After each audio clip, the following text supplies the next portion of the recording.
Hey, this is Karen Sassine of Mosaic Mentoring and Rainbow Mosaics. Join me on my Mosaic Mentoring channel for interviews, quick tips, foundations, and all things mosaics. Don't forget to click on the subscribe button, comment, and hit the bell icon to get the newest updates.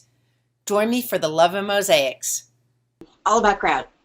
This is my favorite module. The reason why is because I think I've got some tips and tricks for you guys that'll make it so much easier for you to understand the Grout dilemma. And I don't know, I've been studying Grout for a long time and have a lot of great stuff to share with you. So what I'm going to do is I'm going to start by sharing with you all the different things that I use to Grout. And obviously the first thing you want to start with is Grout. So I have these wonderful little containers. So I use these really cool containers by Snapware. And the reason why I use these is I buy Grout and thin set in 50-pound bags. And I don't want to have to constantly keep going to the big container. So what I do is I have a metal cup set, and I also have a metal teaspoon set. And I take my Grout and I transfer it to this, and then when it's time to get my Grout out, most of the time I'm doing things that require tablespoons. When I'm doing jewelry, it requires a quarter of a teaspoon.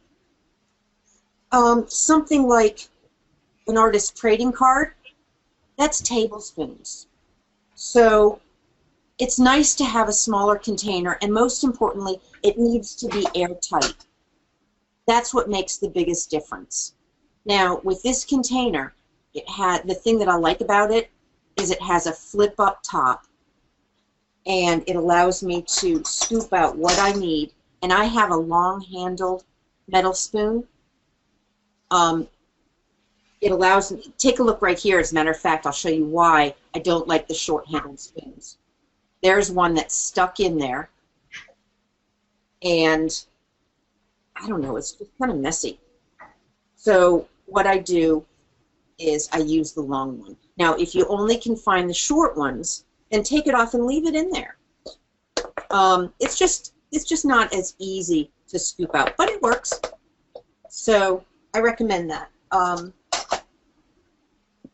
And then I just close it up, and I have both sanded and unsanded at my desk.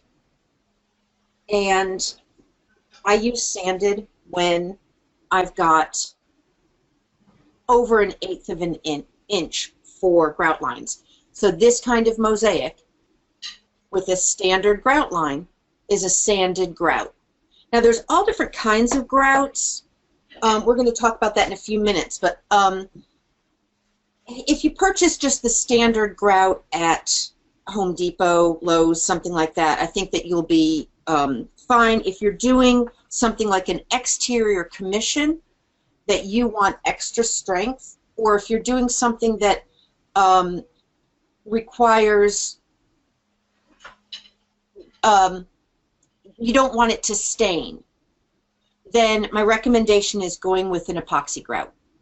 A little, excuse me, a little bit harder to work with, but it definitely, you don't have to seal it. It has its own sealer.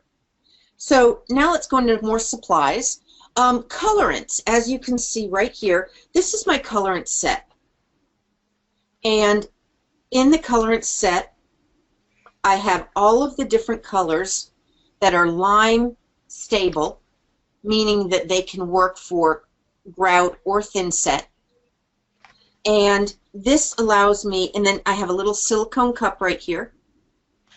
I have my pipette with water, and I have a small micro teaspoon. I use this for testing the grout that I want to choose. You've heard of people using the dry grout method. I don't like that because I find that the dry grout method is messy. It's just kind of, it just drives me crazy. am funny about those powders because, as you guys know, I suffer with lung issues, so I try to avoid the powders as much as possible. You want to make sure that anytime you're grouting that you protect yourself well, and you do that by, where is it? I had it right here. Here, it's right in front of me. This is my safety kit, and this comes in the foundations pack, and I'm going to show you guys. I have an N95 respirator, and the reason why I use the N95 is it has this extra valve right here that provides a little bit extra for airborne particles. So you've seen the surgeon's masks that don't have this. They don't protect as well. This just offers that little extra protection. So this is the N95 mask. I always put gloves in a bottle on my hands before I start working with any powdered substance. What this does is it offers a protective barrier on your hands, and as you can see, it's just like a little lotion. You can't smell it. It's not greasy. And I always put it on first, just in case my gloves fail. This way I won't get the grout or coloring on my hands. It washes off. It allows it to wash off a lot better too, and that's another thing about it. Next, what I do is I use nitrile gloves. Now, I've got different thicknesses. This is a little bit thinner. This is a super industrial strength nitrile glove. But the cool thing about it is it's really thin. And it doesn't feel thick. I can still work easily. And what I do is I double glove my right hand. What that does is, as I'm grouting, there we go, and then I single glove my left hand. Okay? So you always have to have water on hand. There's a couple ways of doing it. You can either use a water bottle, or I actually have this Nalgene bottle, and I love it.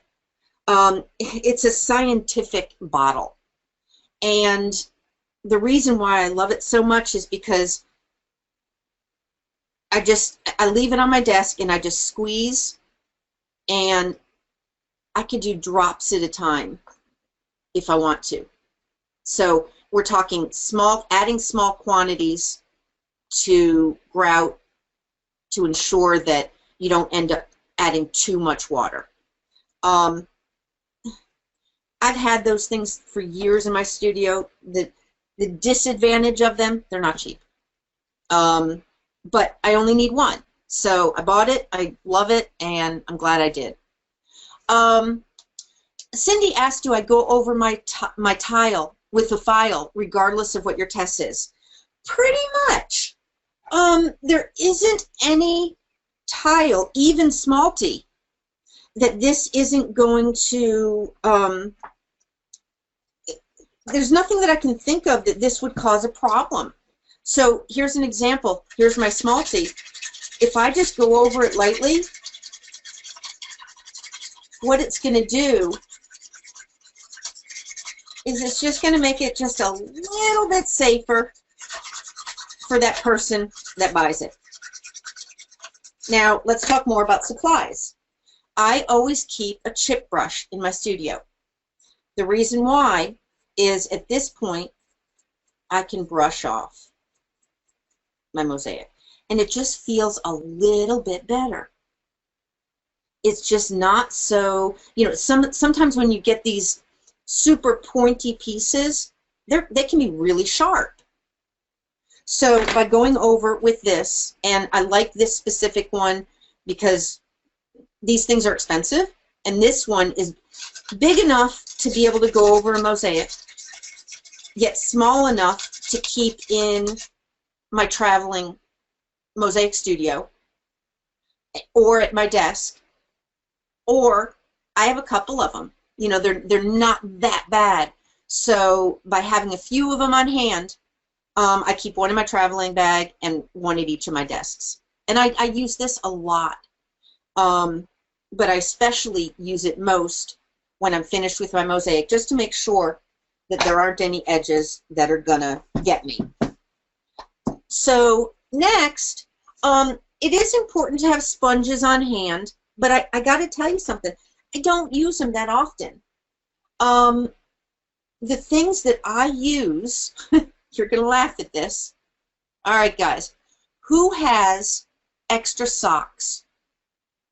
Individual socks in their laundry room. Everybody's raising their hand. They're all you guys are all laughing too. You're going, huh? All right. Make wonderful cloths for polishing, finishing off. Best part about them, throw them away. These make great cloths when you're at the end and you're buffing and you're doing that final buff to just get it really nice and shiny. When you need to have vinegar. I actually have a small little container that I keep in my studio. Hold on, it's in my bag right now. But it's just a small little container that has vinegar and water combined. And I put a little bit on my rag and do your final buff with vinegar and water. And what that's going to do is take off your grout haze. So you want to make sure you have that. Wonderful. All right, guys. Thank you so much for joining me today. I hope you learned a lot about grout. Hey, this is Karen Sassine of Mosaic Mentoring and Rainbow Mosaics. Join me on my Mosaic Mentoring channel for interviews, quick tips, foundations, and all things mosaics. Don't forget to click on the subscribe button, comment, and hit the bell icon to get the newest updates. Join me for the love of mosaics.